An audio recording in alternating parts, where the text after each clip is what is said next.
Hey guys, what's up? How ya doing? I'm here to talk to you guys about the new episode of One Piece, which is on episode 1149. This episode right here was actually pretty nice to see in action and more lore from Vegapunk himself.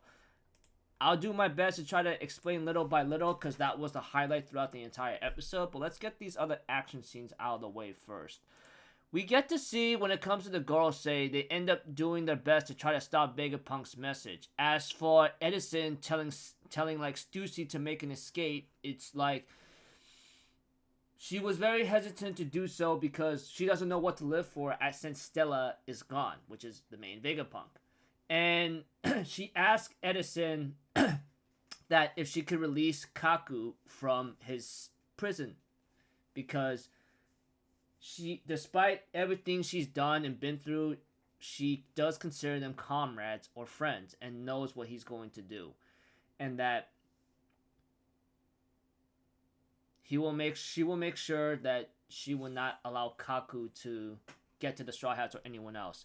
Of course, Edison allows it to happen because he knows how she is. So when it comes to the lore or information that Vegapunk has been giving out, he talks about like the Void Century ended the moment Joy Boy was killed, but because after that there were ravages of war that was irreparable and it caused a lot of damage. And he also mentions like how many people are on certain islands and living their entire lives without exploring other foreign cultures.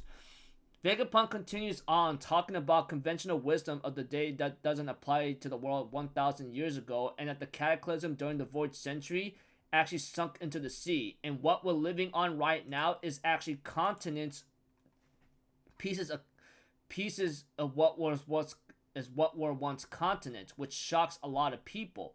And they even talk about like how there was several continents in the world that had no records about the Void Century, and erasing all traces of history was also impossible.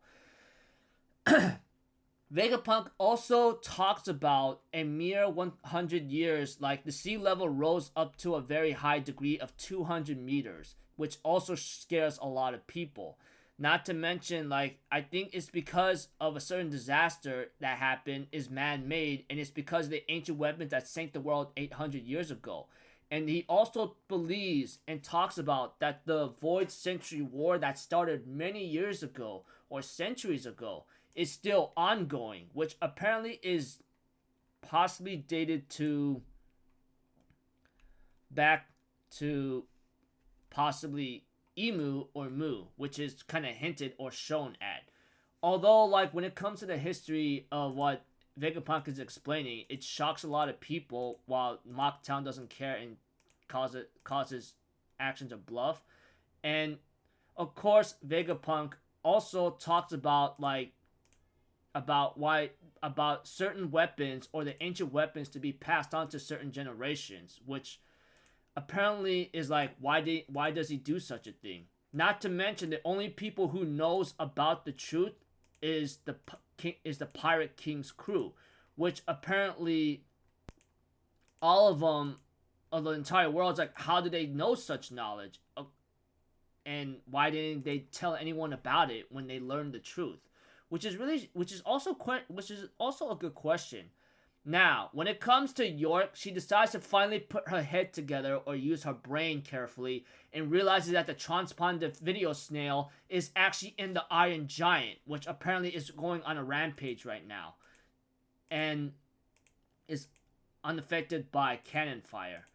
The episode ends up with Silver's Rayleigh being a little upset and drained out after drinking so much, telling Vegapunk, "Hey man, stop spoiling these kids what they want to know. Let them find out on their own," which is understandable. When I see Silver's Rayleigh, he's a guy that's like he knows everything. That's what's up. However,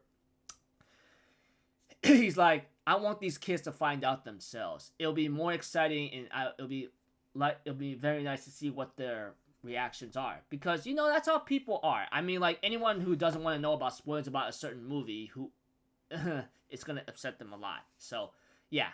Anyways, the main highlight throughout the entire episode is Vegapunk's history about the Void Century and how the war is still ongoing even after it happened many years ago and Joy Boy's death ended, and we're living on pieces of the continent that is sunk below. So I go like, wow, dude, this is really crazy lore that's being put into. And Sid was raised like, come on, man, let these kids find out. Stop spoiling it for the entire world. So until then, I'll see you guys later. I'm Alpha Zero. Have a good day. I'll see you guys next time. All right, peace out. Bye bye. Toot toot.